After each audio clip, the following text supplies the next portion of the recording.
Hi mga kabusing, kumusta? Welcome back again to my channel. So, panibagong episode na naman tayo mga kabusing. Sa mga nag-aantay ng bagong episode dyan, so nandito na mga kabusing. May bagong i-review na naman tayo mga kabusing na unit. Before i-pull out, i-review ko muna sa inyo mga kabusing. But before that mga kabusing, please subscribe to my channel. And paki-like na lang and paki-share din po ng video mga kabusing. So tara, impinsana natin mga kabusing. Intro muna tayo mga kabusing. Hello mga kabusing. So ito na yung i-review nating unit. 10 feet ang haba niya. Nakikita nyo naman, fully recon mga kabusing ha. Ito yung itsura ng fully recon dito sa amin. Location, Bituon Haro, Coastal Road, Iloilo Zone 1. Harap lang po namin yung yan, ano yan siya, anong tawag, headquarters ng ano, police station ba, yan. So ito po yung i-review natin ngayon, yung topic natin ngayon mga kabusing.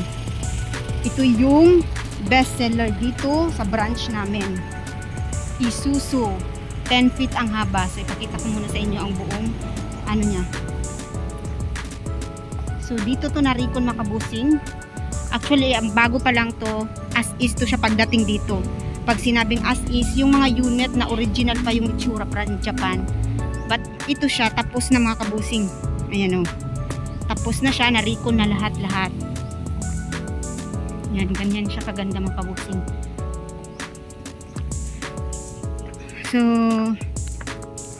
Isuzu 10 feet, engine 4GG2. Ito yung tire niya mga kabusing. Tire size niya is 700 by 15 yung rim. So ito yung ano niya, yung bolt na 6 bolts. Disc brake yung tire niya mga kabusing. Simian siya dito sa likod. Ayan yung single car. Ayan. So mulye of course ang likod. 6 holes. Ito ganyan kaganda yung chassis natin mga kabusing. Ayan o, yung BB chassis niya. Napakalaki. Tsaka makita nyo naman hindi pa masyadong rusty yung chassis niya. So battery 12 volts mga kabusing, and then naka bolt na din siya. Ayan, para matibay yung ano natin, unit mga kabusing. So ito naman tayo, complete setup na ito mga kabusing. Mga ilaw niya lahat gumagana ito mga kabusing. Ayan. So with that design na siya mga kabusing, free na yung design dito. Ganito yung design namin dito. Ganyan. And then makikita nyo naman meron na tayong sticker ng not for hire. Libre na din yan dito mga kabusing. Tsaka yung tip distance na sticker, ayan.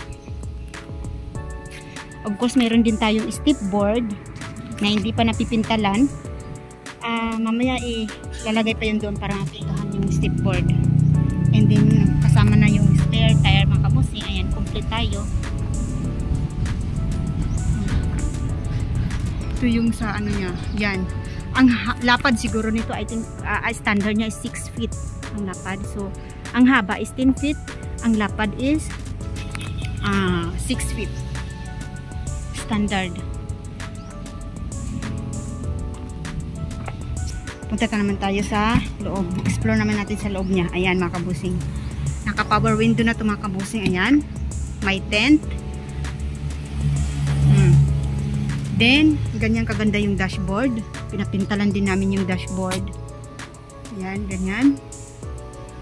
May stereo, may aircon. Ayan, ganyan kadaganda yung upholstery. Yung upholstery mga kabusing, at saka yung matting niya mga kabusing. Ganyan kaganda yung upholstery niya. 3 passengers mga kabusing. And then nandito yung ano natin, jack. Mayroon tayong seat belt. Complete na yan. Doon din sa kabila may seat belt. Kung nakikita nyo, ayun o. May seat belt. Ito yung engine niya, 4GG2. Year model mga kabusing ng unit na ito is 2022 first owner, capacity 4,200. And of course, complete na yung ano, nakikita nyo naman, may tent na siya mga kabusing. Oh. Diba? Free transfer tayo, free registration, free tolls, and we have engine warranty, engine only. Engine warranty for 1 month mga kabusing. Ayan. So, start natin yung unit mga kabusing para makikita nyo mga ano yung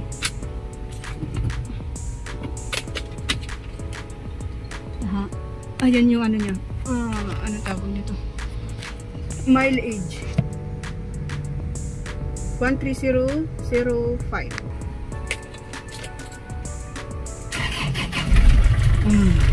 Narinig niya mga kabusing. Ang ganda ng unit. 1 click only mga kabusing.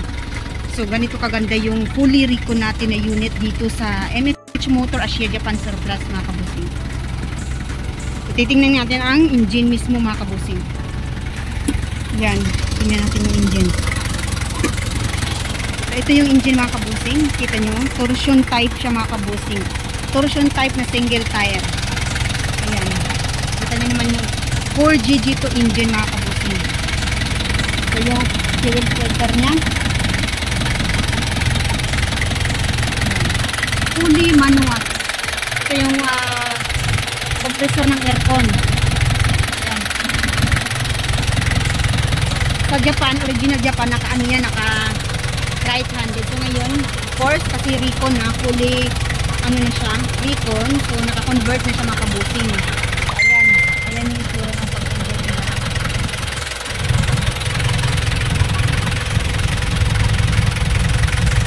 Tingnan natin yung engine.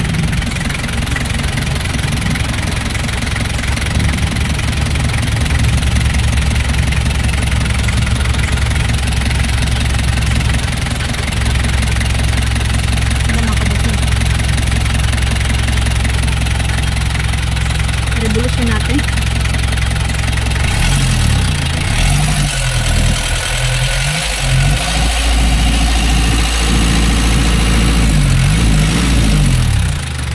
Ito yung engine stick nya.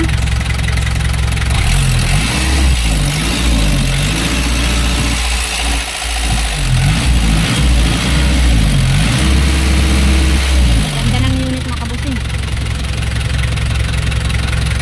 So, maganda yung engine. New change oil mga kabusing. Of course, yung change oil.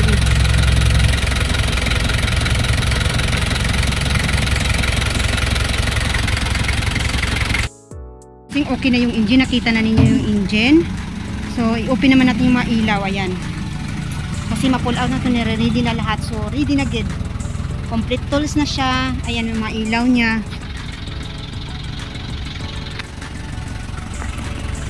Ayan yan, sa taas yung ilaw. Oh, ayan. Ay, horn. Wiper. Oh, ayan. Ayan yung tubig. So, ayan. Diba? Maganda. So, how about the aircon? We try the aircon. Okay. Have aircon also. Have aircon also. So, sa mga naghahanap dyan ng 10 feet, single tire, 14 feet, 16 feet, mga forward, we have many units to offer mga kabusing. Please subscribe to my channel mga kabusing. And paki-like na rin and paki-share kung nagustuhan nyo yung video na to. So, ang price pala ng unit na ito is 550,000 mga kabusing for single tire torsion type. Actually mga kabusing, sold na ang unit na ito. May-ari na nito, ipo-pull out na to. Yun nga sabi ko, sa Lunes, ipo-pull out na. Ipo-pull out na nga ito sa Lunes. So, ang price nito is 550. Ni-review ko lang sa inyo, at least makita niyo kung ano yung paano kami mag-fully recon dito sa Bituon, Haro, Coastal Road, Iloilo mga kabusing. Okay, sa gusto ng mga ganitong unit mga kabusing, please comment down below. Ilalagay ko sa description yung number ko para matawagan niyo ako mga kabusing. So, thank you for watching and God bless you.